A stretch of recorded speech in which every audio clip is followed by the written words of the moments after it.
Y me toca presentar a mí. Listo. Em, bueno, ya pues les presentamos a nuestra invitada de hoy, así que paso a darle la bienvenida a Adriana María Campos. Hola Adriana, ¿cómo estás? Bienvenida a Ninfas de las Márgenes. Hola Adriana, es un gusto tenerte acá con nosotras en este espacio que hemos construido desde el amor.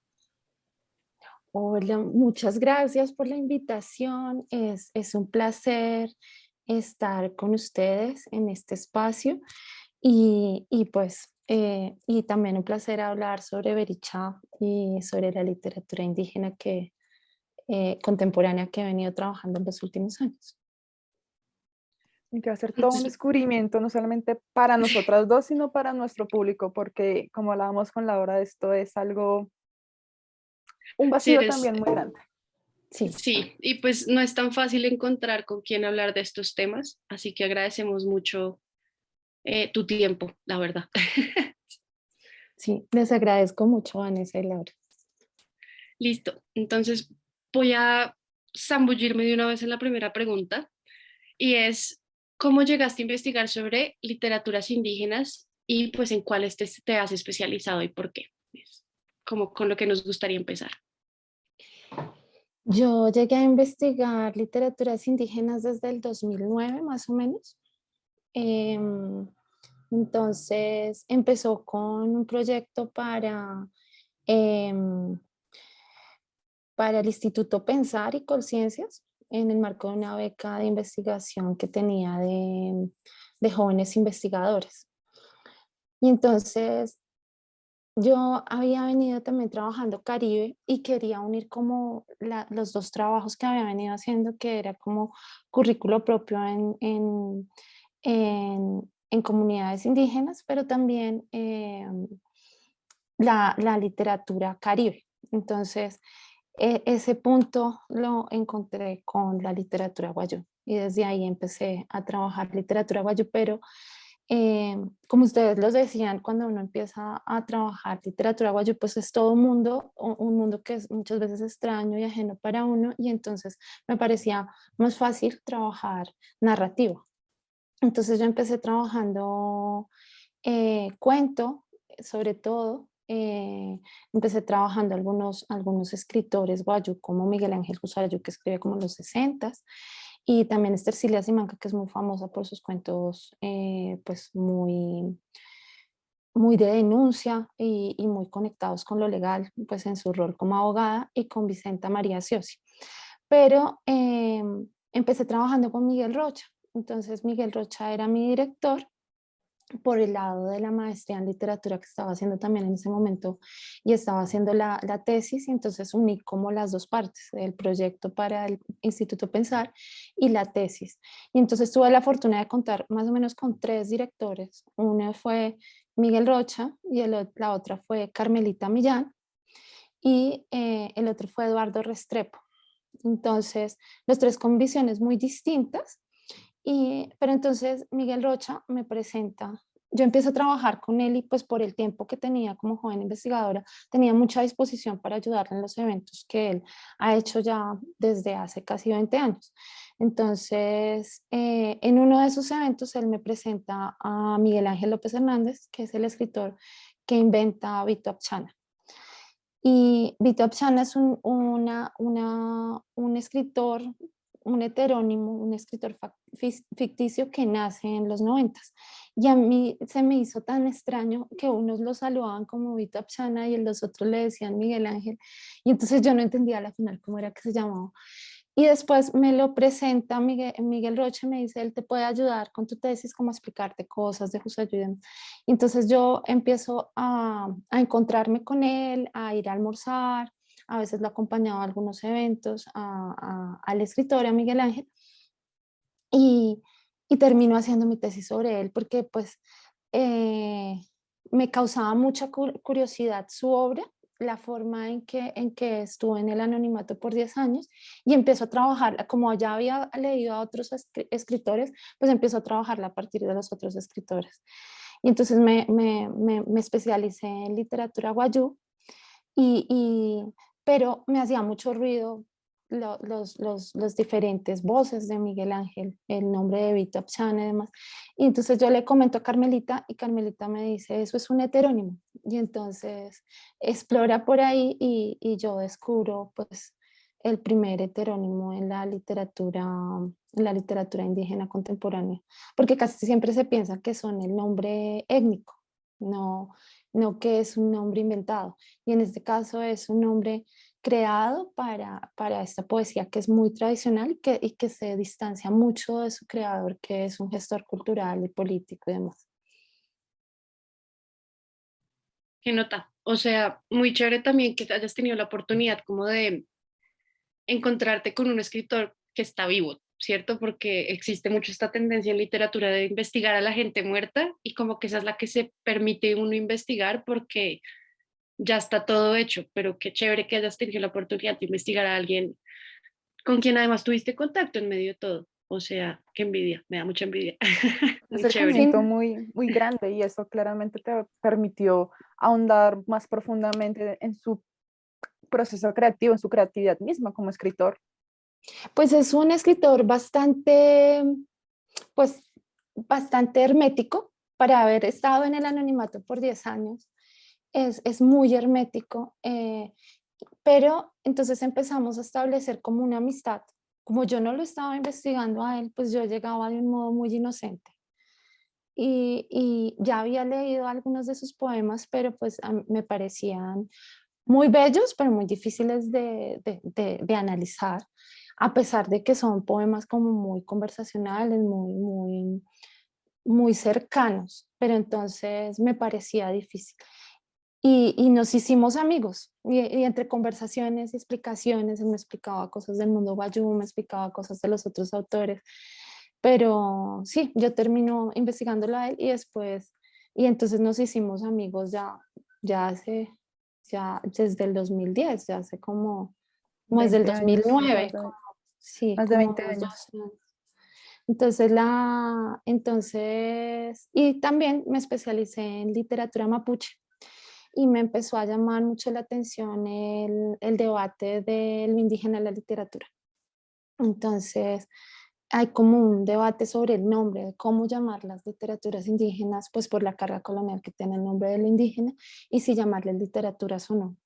Eh, y también si los escritores se sienten cómodos con el hecho de ser llamados escritores indígenas, o sea, esta etiqueta de lo indígena. Eh, esa parte me interesó y con la parte como liminal y esto de los escritores.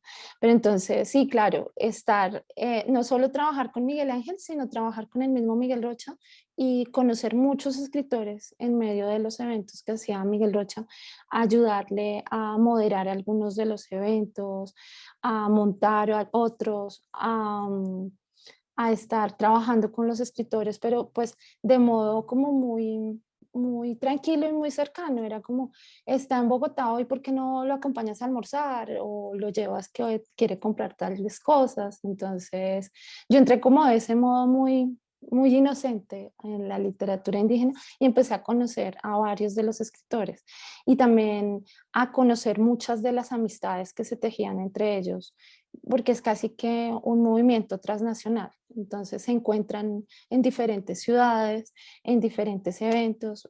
Por ejemplo, el Festival de Poesía de Medellín es uno de esos lugares donde se encuentran muchos de los escritores indígenas del mundo y que se conocen entre ellos y han creado amistad. Qué buen Pero con dato. este, perdón, ahora claro, con este escritor tuviste la oportunidad de compartir con él espacios cercanos, mucho más personales y no tan académicos. Y en cuanto a Bericha, ¿cómo fue este proceso? ¿Ya la conocías, no la conocías? ¿Y cómo fue la experiencia y este acercamiento de encontrarte con ella? A Bericha primero la conocí textualmente, la conocí en un curso de Miguel Rocha primero, o sea, también fui su estudiante después de que empezó a dirigirme y entonces conocí primero apartados de su libro y después la conocí personalmente también en uno de los eventos de Miguel Rocha, como tal vez un año antes, más o menos como en el 2010, un año antes de que muriera. Entonces, eh, incluso anunció un nuevo libro en ese lanzamiento. Eh, o sea, en el marco de ese evento anunció un nuevo libro y ese libro dijo que lo estaba tejiendo, que estaba interesado en ganar como un espacio con una editorial para poder publicarlo. Y entonces, pero ese libro sigue inédito. Entonces, y no se conoce si lo terminó, o sea, nos dio ese dato en ese momento y me pareció una mujer, pues, muy fuerte, porque había vencido muchas adversidades y además es la única escritora de su comunidad. Si quieres, cuéntanos un poquito más de quién fue, como para que las personas también conozcan un poco mejor a Bericha, porfis. Listo. Bericha es una escritora uwa y, y los uwa pues son famosos en el país por haber amenazado con suicidio colectivo frente a una petrolera que estaba pues con proyecto de extractivismo en su territorio. Entonces, Bericha es de Cuara, Boyacá, y su nombre pues es Berichá en Uwa, pero pasó por un proceso con misioneros y monjas que le pusieron Esperanza a Agua Blanca. Entonces por eso el nombre, por eso los dos nombres que aparecen en el libro. Y pues fue una mujer que nació sin piernas, sin pies, y los niños que nacen con esa condición dentro de los UBA, pues se, se, se, se pide que sean abandonados en el monte o degollados, porque no, pero es debido a, pues, a la situación también agreste del lugar, porque tienen que pasar ríos, montañas y demás, y entonces se le dificulta mucho a las familias, pero sus padres habían tenido más o menos 6 hijos más y todos habían muerto. Entonces, ellos deciden conservarla y además los dos eran médicos tradicionales. Entonces, ellos deciden conservarla porque dicen eh, que nació así, sin pies, debido a una enfermedad que tuvo su madre durante el embarazo y que comió pescado sin rezar, sin purificar. Entonces, de ahí pueden como justificar y conservar a la niña. Pero su padre tenía poder político, eso le gana protección a Berichá, pero como al poco tiempo, tal vez al año, muere y, y quedan como un poco desprotegidas. Y efectivamente la mamá tiene que cargarla como hasta los 12 años en la espalda. Y de ahí por eso es que la misma mamá le pide a unos misioneros que críen a la niña y que le ayuden a terminar, pues porque no puede, no puede seguirla creando en esas condiciones. Entonces, pero ella se va con Berichá, entonces se va con las monjas y a pesar de que se va con las monjas, conserva su condición monolingüe. Se niega a aprender el español y es la niña la que aprende, es Berichá la que aprende finalmente la lengua y sirve de puente entre las dos. Pero entonces eso hace que Berichá no tenga como un proceso de desarraigo porque tiene a su madre, que además es médico tradicional, todo el tiempo cuidándola. Y pues a pesar de que crece desde los 12 años, ella hace un retorno a los UBA, porque era como una mujer con una curiosidad intelectual muy grande y como con unas ansias de aprender bastante fuertes. Y entonces conoce como a unos lingüistas que pues en ese tiempo se usaban mucho, como los 80s, se usaba mucho eh, la figura del informante. Y entonces la toman como informante, pero ella hace que le enseñen a mecanografiar en una máquina de escribir. Y entonces de ahí es que empieza su idea de escribir.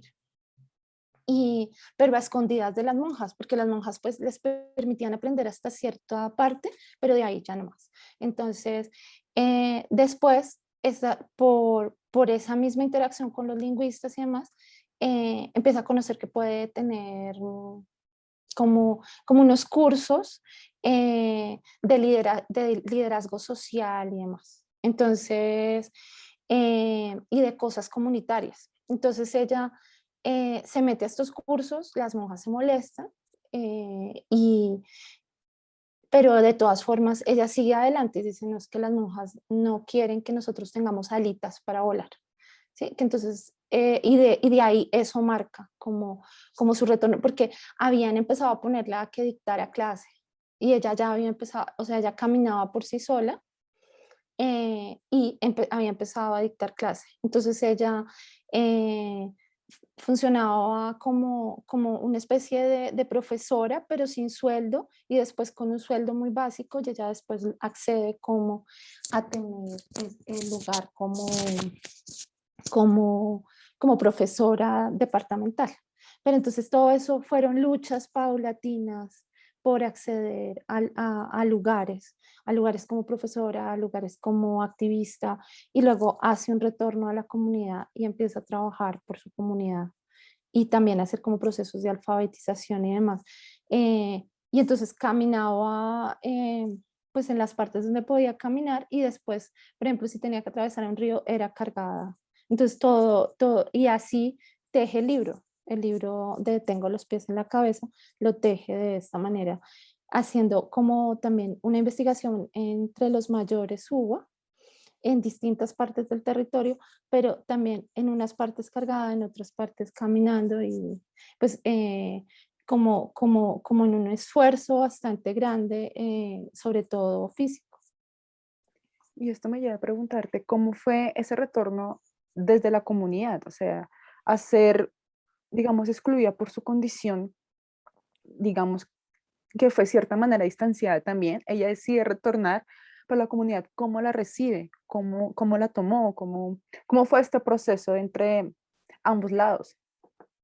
Pues como ella estuvo los primeros 12 años y luego retorna ya grandecita, entonces eh, entre los UBA había como un proceso de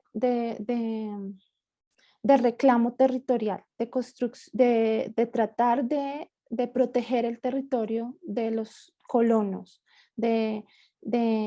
como una especie de terratenientes que ocupaban el territorio y los despojaban. Entonces de ahí Berichá y también unas enfermeras que llegan a la comunidad, no se sabe bien si son enfermeras o médicas, muy probablemente son enfermeras, ellos les dejan entrar y les dicen, si ustedes entran, nos tienen que ayudar con este proceso de reclamo territorial que necesitamos. Entonces, las enfermeras empiezan a ayudarles en este proceso y les dicen que se vuelvan resguardo y que hagan un proceso de cabildaje. Y en ese proceso es clave Berichá, porque Berichá es la que tiene el puente con la alfabetización, la que conoce el español. Y entonces ella es la que empieza a formar a los cabildantes para que puedan responder con su rol de cabildantes con el gobierno, lectura de documentos, firma y demás, para poder construir, porque pues todo tiene esta construcción de que en papel se construye toda la parte legal y ahí sí se hace realidad la parte física del resguardo. Eh, y entonces en eso ella es clave en todo ese proceso. Entonces sirve, o sea, su rol es el de alfabetización, pero también su rol es entre todo lo que hizo con cursos de liderazgo social, también su rol es desde ahí, empezar como a hacer el puente con esos cursos, empezar a trabajar con los mayores en ese sentido y así se construye los resguardos. Entonces, eh, claro, es clave en el reclamo territorial y en el activismo político, pues es central, tanto de la comunidad como en el activismo propio que empieza ella a crear y tengo los pies de la cabeza, surge de ese rol alfabético, ¿sí? De ese rol de alfabetización. Qué mujer tan tenaz, o sea, sí, como que va con toda, a todo lado, pues según como lo que nos cuentas, me parece que, pues me genera esta impresión de que no hay límites literalmente para nada. Qué chévere. Em, Sí, perdón, si quieres, ibas a decir algo. no, tranquila, dale. Ah, dale. Pues te iba a preguntar, ya hablando pues, más un poco de la biblioteca de escritoras colombianas, em, pues tú cuál crees que fue como, o pues cuál crees que es la importancia de que ella haya quedado seleccionada para esta biblioteca, o sea, por qué es importante tenerla a ella y pues un poco también como si sabes qué otras opciones se quedaron del lado de escritoras indígenas, que también está chévere saber como otros nombres para que también nosotras, Vanessa y yo, y obvio quienes nos escuchan, también puedan ampliar un poco este panorama de literatura. Pues es crucial que quede, pues en principio una escritora de origen indígena, de uno de los pueblos que se autorreconocen indígenas, debido a que ha sido una escritura que ha sido invisibilizada, que tiene una tradición desde los años 50. En el caso de las mujeres, Berichá es de las primeras que publica junto a Vicenta María Siosi desde el año 92. El libro nace en el 92. Y de hecho, entre las escritoras indígenas, pues por lo menos de Latinoamérica, es posterior la escritura femenina. Entonces, más o menos desde los 80s, 90s, es que se empiezan como a ser visibles, también por lo que llaman en México una escritora que se llama eh, Maya Q, habla de una especie de censura, de autocensura y de censura también, porque muchas veces hablan de temas que no se deben hablar las escritoras mujeres y hacen algunas denuncias y también algunas reflexiones, tanto internas como externas, no solo del rol de la mujer, sino también de cosas muy políticas. Entonces, en ese sentido es central que queden escritoras mujeres en este tipo de bibliotecas, pero además en el caso de Berichá, siendo uno de los textos fundacionales de la literatura guayú, de la literatura indígena, perdón, contemporánea, pues es importante su rol allí, porque es fundacional en el sentido en que es el primero que se escribe en el 92, aparte del de Vicente María Siosi, que es esa horrible costumbre de alejarme de ti, que es una escritora guayú. Y entonces, y ya en el caso de Berichapa, también por su rol de activismo y porque este texto había quedado, pues se movía mucho dentro de los teóricos, había sido muy analizado, pero no era conocido como por un público general. Entonces, como hacer visible su obra, también su activismo y su lugar dentro de los procesos de, pues de cabildaje y de construcción del resguardo UBA yo pienso que es central. Demasiado central y sorprendente, de verdad que todo lo que aquí has contado, creo que hablo también por Laura, es, no sé, o sea, no hay palabras para nombrar a esta mujer, la verdad no las hay. Claramente es un vacío enorme que tenemos, un vacío histórico y que también operan en todas estas lógicas que muy bien sabemos acá que se mueven y que bajo estas lógicas pues ha invisibilizado muchas literaturas, entre estas claramente la que es escrita por nuestras comunidades indígenas, no solamente a nivel de Colombia, sino a nivel latinoamericano. Y sí nos gustaría muchísimo que, si es posible, por favor, nos contaras un poco sobre este panorama de esta literatura, entre comillas, indígena, porque como tú bien dijiste, se cuestiona eh, esta misma, esta misma forma de nombrarla. Entonces, si nos puedes contar aquí, partiendo un poco, pues partiendo de Colombia, que es el lugar en el cual habitamos. Pues han habido varios debates sobre cómo denominarla. Se ha hablado de un fenómeno, de un movimiento, ha escapado a todas las denominaciones Eh, y lo que ahora hay consenso es que se trata de muchas literaturas muy diversas a lo largo del mundo. Hay literatura indígena en Australia, pero también en China, incluso en Irlanda, porque debido a a todos estos gestos de autorreconocimiento por parte de diferentes pueblos a lo largo del mundo, en el marco de- del multiculturalismo, de la interculturalidad y demás que profesan pues ahora los países. Entonces han empezado a emerger muchos de los pueblos que se consideraban extintos.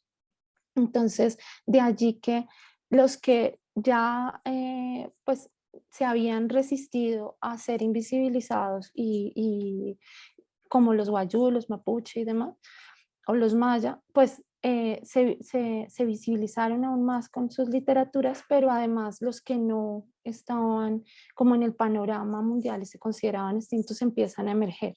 Entonces, son literaturas totalmente distintas em, que se originan de diferentes cosmogonías, diferentes lenguas, diferentes formas de pensar el mundo. Entonces de ahí que se pelee tanto con que se homogenice y se piense que son una sola cosa y que hay una sola forma de trabajarlos y un repertorio de temas a los que puedan responder. En lo que sí coinciden es precisamente en pues esta opresión colonial. Entonces, todo el tema del despojo, de la opresión, del extractivismo actual, de procesos de colonización, tanto internos como externos, todo eso, pues sí es como un punto en común y de ahí que también frente a eso haya muchas luchas comunes. Sin embargo, son escritores con posicionamientos políticos, lingüísticos, literarios y demás muy distintos entre sí, incluso contradictorios. Entonces, de allí que no sea tan fácil acercarse a las literaturas indígenas, eh, pero algo que sí se han empezado a reclamar es no solo las lenguas indígenas como propias, sino también incluso las francas. Entonces, el español se piensa indigenizado, o sea, mayizado, guayunaikizado, aymarizado, todas las lenguas lo han permeado y además sirve de puente entre los diferentes escritores, pues porque un escritor maya con un escritor mapuche, pues sin conocer su lengua, le sirve de puente el español, por ejemplo, en estos encuentros que les decía, eh, en, por ejemplo, en el Festival de Poesía de Medellín. Entonces, eh, entonces de allí la importancia de que son literaturas muchas veces escritas en formato bilingüe, pero también la elección de escribir en una lengua también es política, porque muchas veces están escritas en la lengua franca, sea español, portugués, porque también hay en Brasil, o francés, bueno, pero, eh,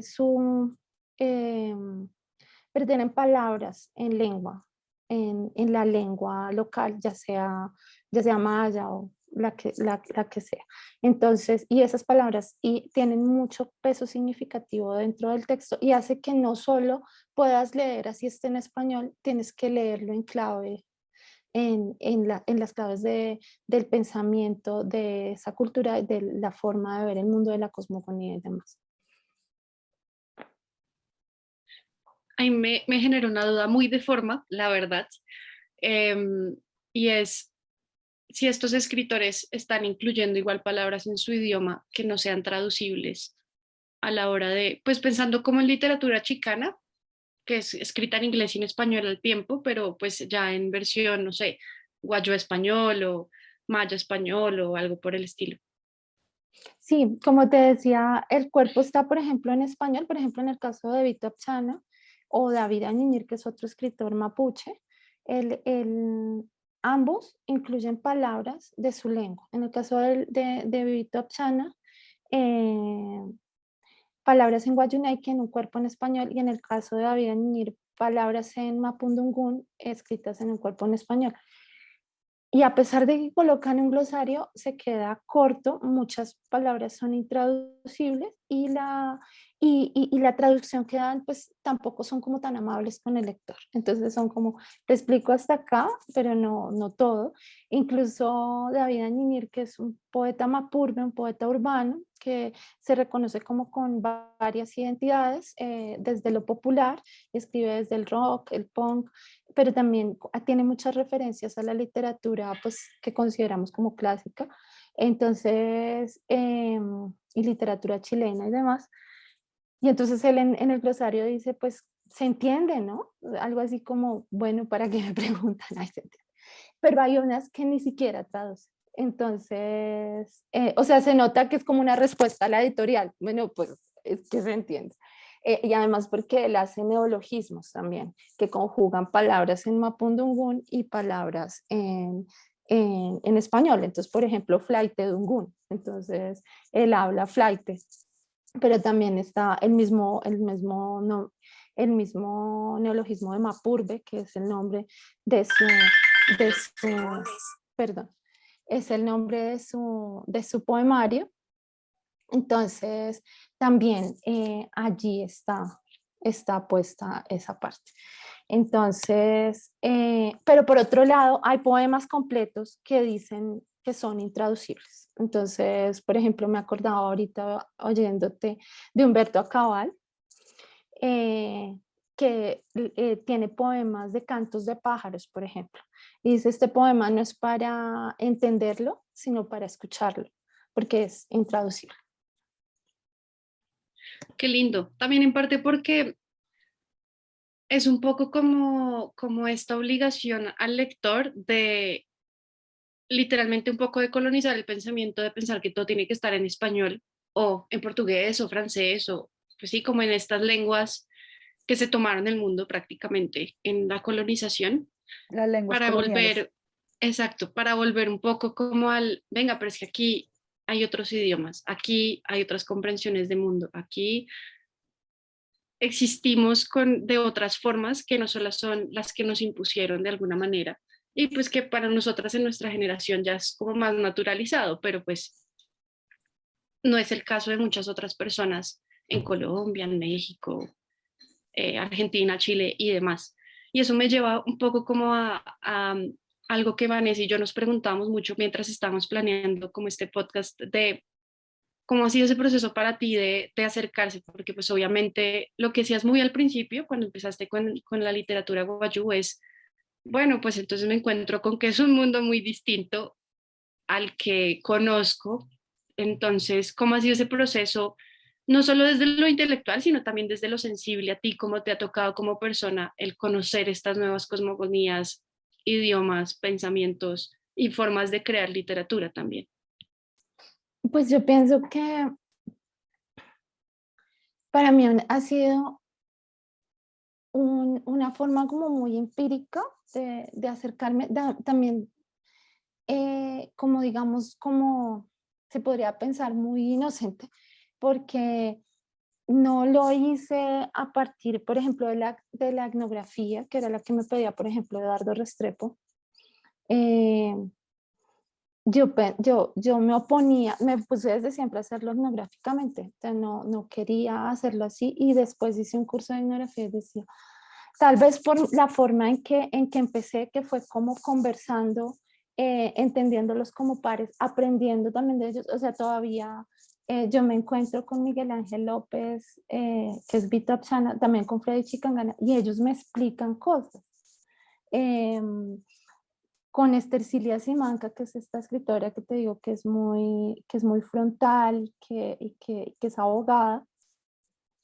Por ejemplo, hablamos por WhatsApp y ella me lee algunos textos inéditos. Entonces, eh, y también como en esta cosa de que ellos sienten de que yo no estoy simplemente a la casa de buscar temas para publicar. De hecho, hay muchas cosas que conozco y no he escrito y hay muchas cosas que me han contado confidencialmente y que pienso que no, o sea, que no tengo por qué contar, ¿sí?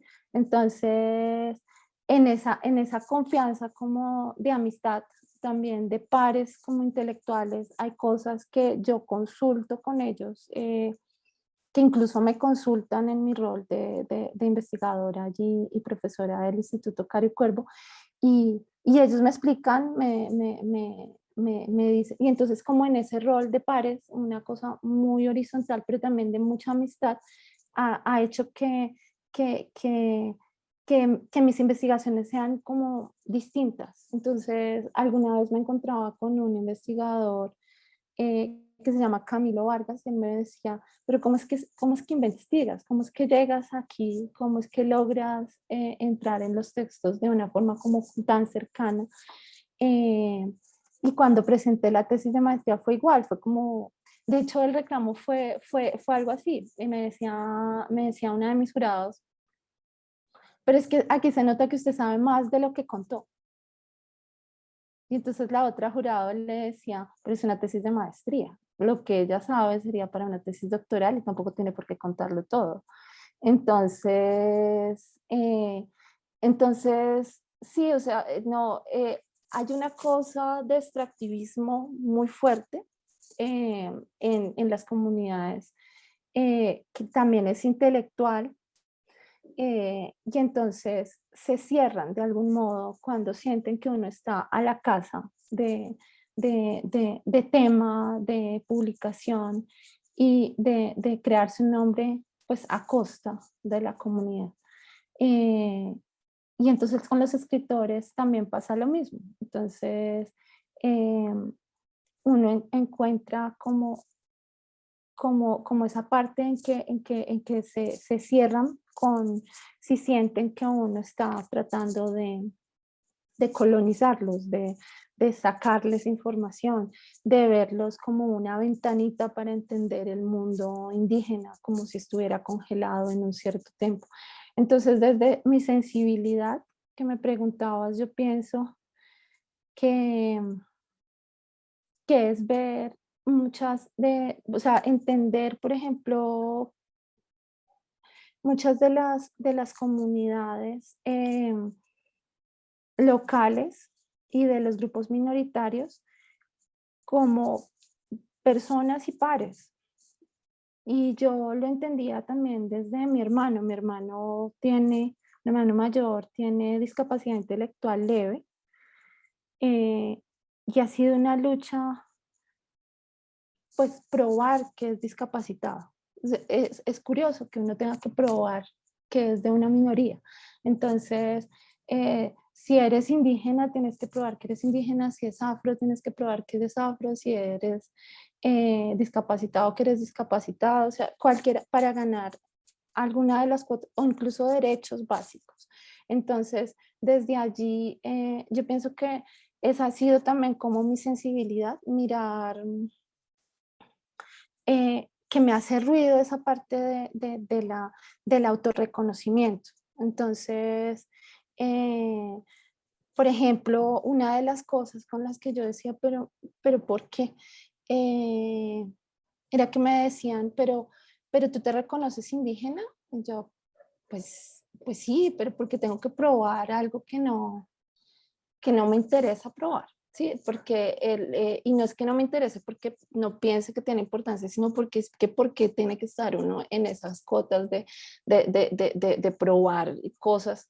Porque, pues sí, mi familia es, por ejemplo, de Sesquilé, y hay cosas que en mi crianza, como ver a mi abuela hilando todo el tiempo lana, eh, como moler maíz tostado, como una oralidad con la que crecí pues desde muy pequeña, porque mi abuela nos contaba todo el tiempo historias, también como una forma de reprendernos o de enseñarnos cosas.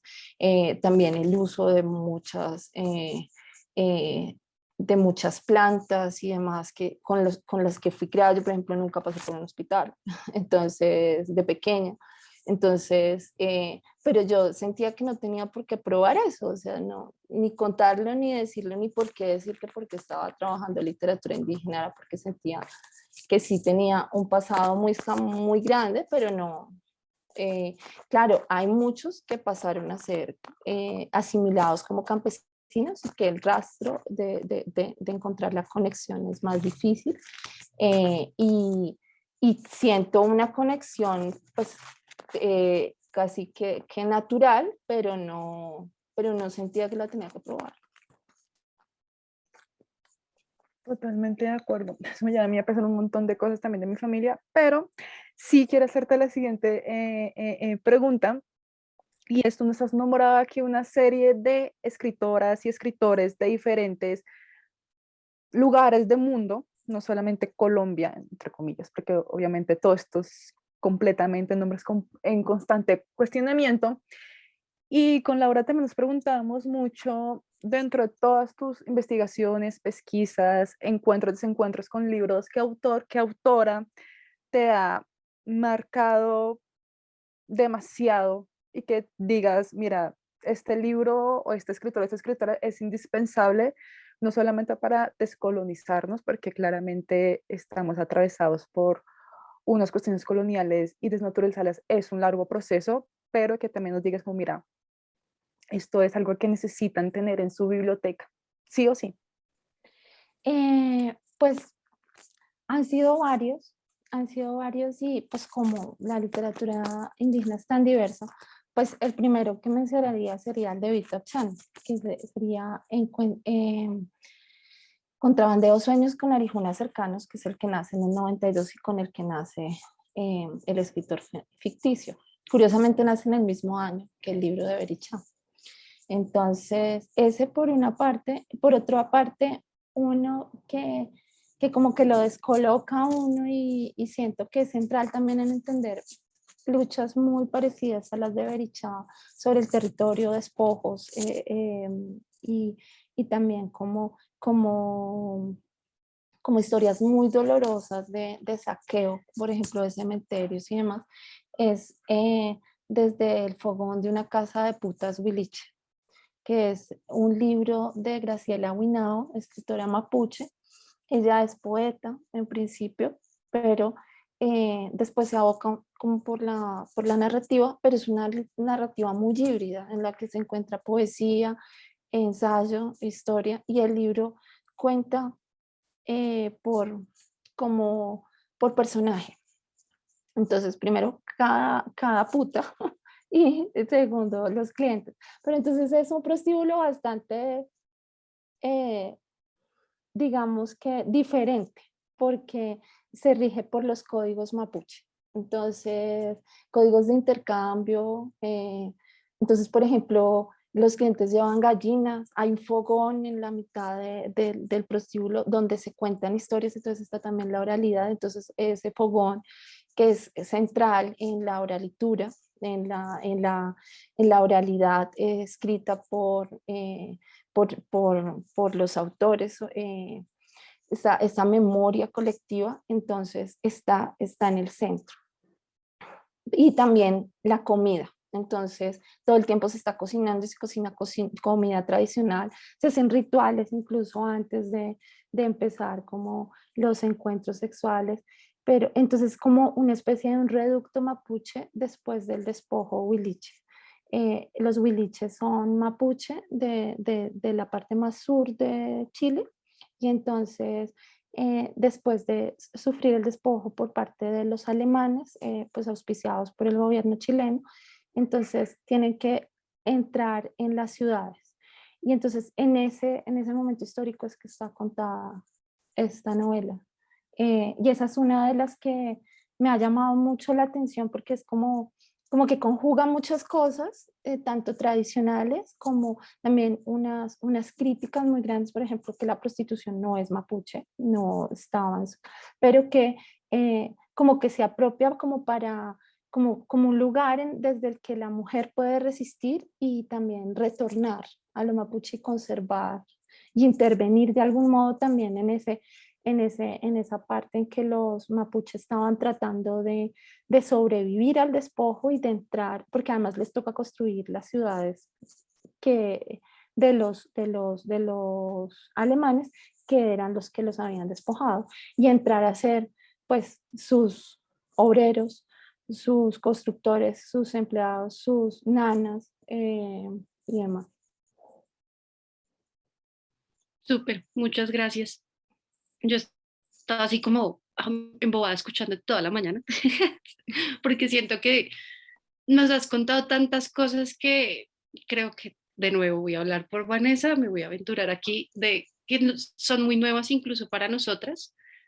Eh, o sea, me tienes como cuestionando un montón de momentos, preguntándome un montón de cosas, que estoy así como, Dios, increíble, increíble que no haya leído todo esto, increíble que no lo conozca, increíble que hasta ahorita empiece esta curiosidad a surgir. Entonces también te agradezco por sembrarnos la curiosidad por leer más literatura de autores indígenas, independientemente pues del país, porque de verdad estoy así como, yo no he leído nada de eso, me siento que me falta un mundo entero por conocer, em, cosa que me parece muy loco y pues también escuchándote incluso como esas sensibilidades, como te ha formado como persona y el mismo hecho de la conversación, que creo que también es lo que Vanessa y yo buscamos acá en este espacio, es, no es un, ay, dame tu conocimiento, sino charlemos y aprendamos juntas, que eso me parece también muy bonito, entonces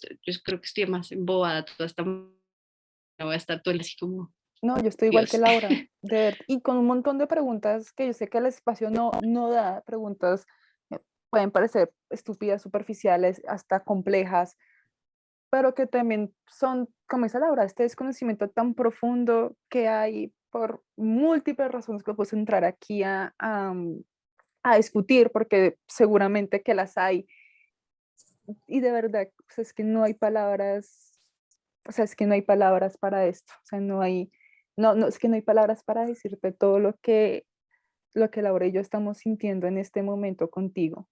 O sea, el aprendizaje, lo que nos cuentas, lo que nos hablas, de dónde nos hablas, es maravilloso. Yo les agradezco también porque ha sido una conversación muy, muy rica y bastante, pues, de mucho crecimiento también. Y me ha permitido también contar cosas que no había contado antes. Pero les quería recomendar Eh, otro libro. eso, todos los que quieras, eso, si Mira, quieres ya una lista de tengo, 50. si la puedes hacer, mira, te agradecemos mucho porque es necesario. Ay, hay muchas cosas para decir, pero sí es necesario.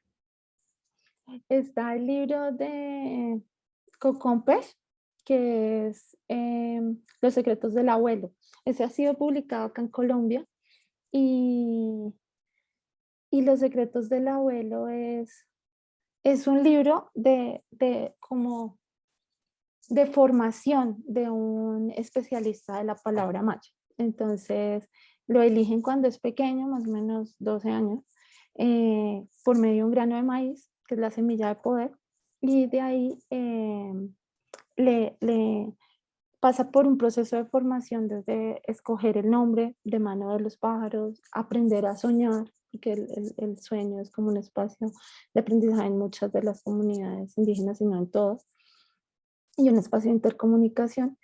Entonces está ese, pero también está el libro de Por los valles de la arena dorada de Estercilia Simanca, que ya se los había mencionado, y está Mapurbe, Venganza Raíz de, del mismo David Añiñer, que también se los mencionado. Espíritu de pájaro en Pozos de Ensueño, que es el de Freddy Chicangana, que también fue publicado por la Biblioteca de los Pueblos Indígenas del Ministerio de Cultura. Y también está el de Hugo Jamioy, que en este momento se me escapa el nombre, Danzantes del Viento, si no recuerdo mal. Pero pues son muchísimos textos y pues hay muchos otros autores que les podría mencionar, pero creo que el tiempo es corto. Sí, no, igual, creo que con lo que nos mencionas es un buen inicio, al menos. Incluso se me estaba ocurriendo y todo hacer un post como recomendados por Adriana. Ta. Porque sí es un tema que estoy segura que muchas de las personas, incluso que nos escuchan, van a estar como, hey, de pronto está bueno empezar a acceder a estos libros. Y ya como para cerrar, nos gustaría que nos leyeras un fragmento de Berichá, de un pedazo pues como del libro de ella, que tú digas, necesitan escuchar esto el día de hoy. Listo. En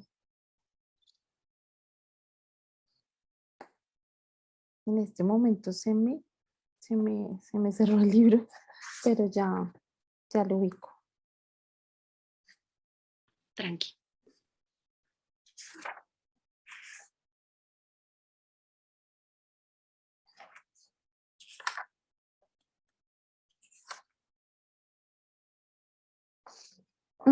El libro de Berichá está escrito a 3 manos, ¿no? Entonces está, mejor dicho, a 6 manos, son 3 personas, estaba haciendo la cuenta mal, y entonces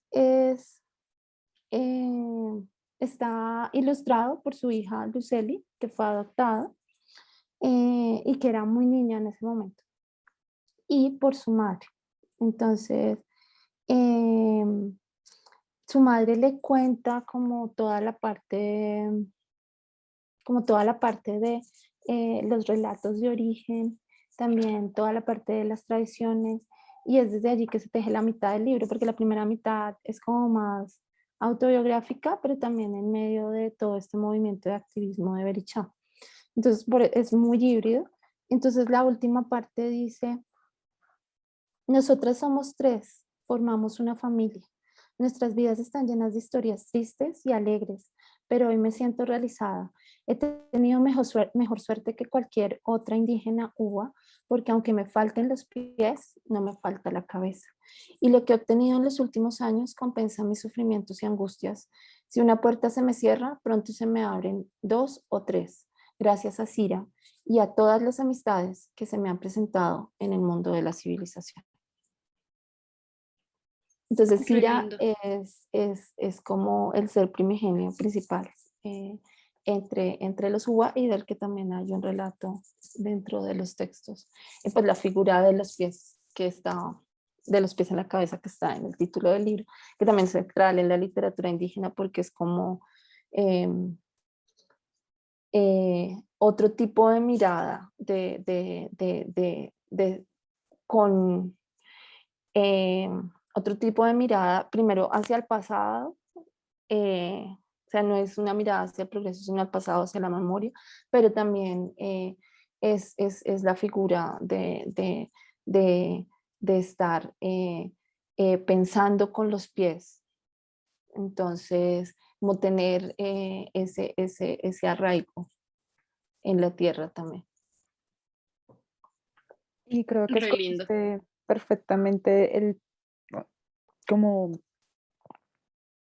El parte que fragmento. resume el libro, que no solamente resume la esencia de Berichá de alguna manera, sino que también creo que incentiva a la lectura de este libro. No solamente aquí el que elabora creo que ya lo tiene, no sé si lo tiene todavía, pero Oh, sí para tenerlo.